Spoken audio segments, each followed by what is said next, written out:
We're all in this together. In Uvalde, Texas, last night, people gathering for this vigil near the school. Some had family members who went there. Others had neighbors who also worked there as employees. 9 victims have identified so far out of the 19 who were killed. Most of them were 10 years old. Officials say 6 people are still hospitalized, including 3 children. ABC's Rena Roy has more on what we've learned today about the victims. They were daughters, sons, cousins, and friends, just going about everyday life at Robb Elementary School. Now they've become the faces of America's latest mass shooting. My hearts are broken for these families and for these kids. So many families waking up to a world without their loved ones. 19 students and 2 teachers killed.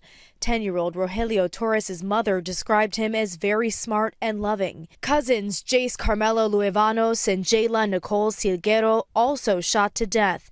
Their families saying they always had a smile on their face, just full of life. 4th grade teacher Eva Mireles remembered as an educator filled with compassion who went the extra mile for her students. She saw every student as equally important. It was more than anybody else has ever poured into my child. I've just never seen anyone quite so dedicated. Irma Garcia was a co-teacher in the same classroom as Mireles and was getting ready to celebrate her 25th wedding anniversary with her husband. 10-year-old Xavier Lopez's mother had just attended his award ceremony hours before the shooting. It was the last time she ever saw him alive. His grandmother speaking to ABC by phone. It's so hard. You send your kids to school and thinking they're going to make it back home, and they're not.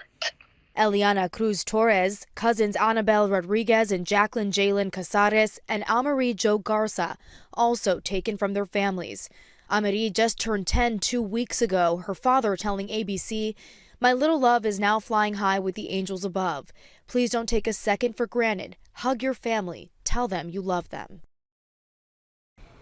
Grief counselors are on hand as the community copes with this loss. There's also a national disaster distress helpline available to all Americans for free 24/7 as we mourn not only this mass shooting, but the one in Buffalo and so many others this year alone. Rena Roy, ABC News, New York.